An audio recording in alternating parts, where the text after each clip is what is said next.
I was at my aunt's house playing with my little cousin in the basement and he stopped playing and was staring at the stairs. He then said the man is here and took off running upstairs.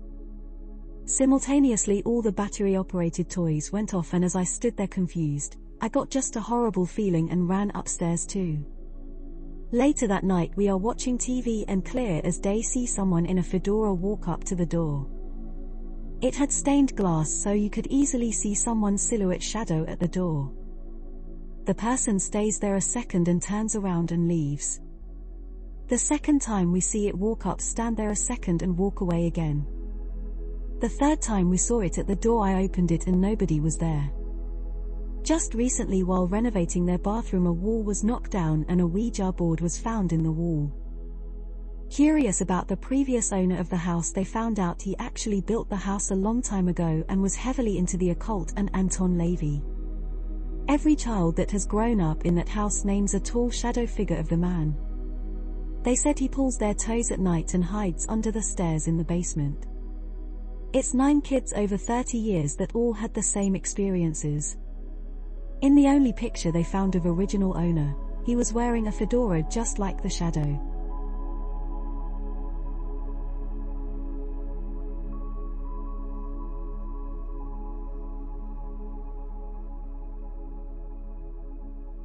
This happened about 7 years ago, but I still remember it like it happened yesterday. I was maybe 16 at the time and super into the paranormal. I grew up in the church and was told time and time again that the paranormal did not exist outside of the realm of just demons and angels. So, as any curious teenager who had to find out for themselves, my friend and I snuck out to buy a Ouija board. The two of us then drove out and parked on a deserted dirt road so there would be no chance of either of our religious parents finding out what we were doing. Because, as you would assume, a Ouija board was a big no-no. The two of us climbed in the back seat of our car and set out the board. I think about an hour went by of absolutely nothing happening besides one of us getting jittery and moved the planchette slightly. Then it started moving. It was slow, but it gave us a year and spelled rape. That was it. We tried to ask questions but no response. We said goodbye, drove to a grocery store, and threw the board away. I looked up the year and sexual assault cases in our area and unfortunately, found one. The case happened in the late 1970s, so I could not find much information, but I was definitely unsettled and overwhelmingly confused on why this was communicated with us.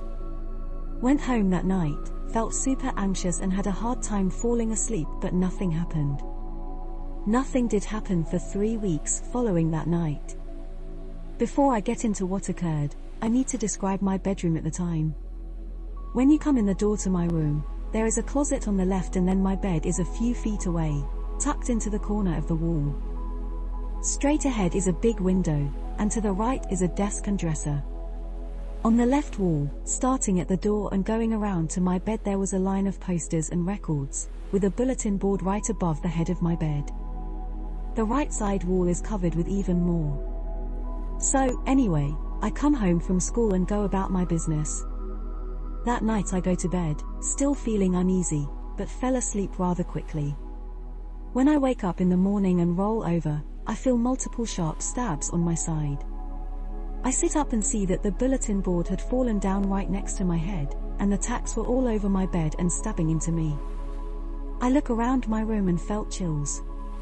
The posters and records from the doorway to my bed on the left wall had all fallen off. The ones on the other wall were all still up, not even crooked. I checked around the rest of the house, especially rooms sharing that wall, and nothing else had been displaced in the slightest. So, to me it seems that something had come into my room, knocked everything off the wall, moving towards my bed and stopped when it was right over my head while I slept.